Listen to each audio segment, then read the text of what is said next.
क्या आपको पता है जब हम बुद्ध वंदना करते हैं तब तीन रत्न बुद्ध, धम्म और संघ की शरण तीन बार गच्छामि क्यों कहते हैं? इस परंपरा की जड़ एक प्राचीन घटना में मिलती है।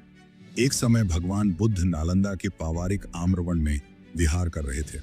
उसी समय निर्ग्रंथ नाटपुत्र भी अपने समुदाय के साथ उसी नगर में ठहरे थे। एक दिन एक निर्ग्रंथ दीर्घ तपस्वी तथागत के पास आया। उसने बताया कि निर्ग्रंथ नाटपुत्र पाप कर्म का नहीं, केवल दंड का विधान बताते हैं और तीन दंडों में काय दंड को सबसे दोषयुक्त मानते हैं। तथागत ने कहा कि वे दंड नहीं, कर्म का विधान करते हैं और तीन कर्मों में मन कर्म को सबसे दोषयुक्त बताते हैं। जब यह बात निर्ग्रंथ नाटपुत्र को पता चली तो उन्होंने विवाद के लिए अपने शिष्य उपाली गृहपति को भेजा। लेकिन तथागत की देशना सुनकर उपाली इतना प्रभावित हुआ कि उसने उसी क्षण तीन रत्नों की शरण की प्रार्थना की। तथागत ने कहा, गृहपति, सोच समझ कर करो। यह सुनकर उपाली और गहराई से प्रभावित हुआ। उसने दूसरी बार शरण की प्रार्थना की। तथागत ने फिर कहा, लंबे समय से तुम्हारा कुल निर्ग्रंथों के लिए अन्न जल का आधार रहा है। यह मत समझना कि अब उन्हें पिंड नहीं देना चाहिए।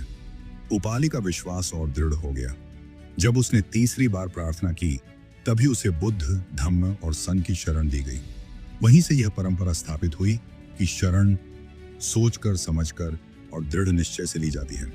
सोच समझकर तीन रत्नों की शरण लेने की यह परंपरा बुद्धकालीन है। इसीलिए आज भी बुद्ध वंदना में तीन रत्नों की शरण तीन बार ली जाती है। बुद्धम शरणम गच्छामि, धम्मम शरणम गच्छामि, संघम शरणम गच्छामि। और ऐसे ही मैं दूसरी बार बुद्ध, धम्म और संघ की शरण जाता हूँ और तीसरी बार मैं बुद्ध, धम्म और संघ की शरण जाता हूँ। तो अब अगर कोई आपसे पूछे तीन रत्नों की शरण तीन बार क्यों ली जाती है, तो आप शांत मन से बस इतना कह सकते हैं, क्योंकि शरण कोई शब्द नहीं, यह एक समझ है, एक जांच है और एक दृढ़ निर्णय है। इसीलिए हम एक बार नहीं, दो बार नहीं, बल्कि पूरे होश और जागरूकता के साथ तीन बार बुद्ध, धम्म और संघ की शरण जाते हैं।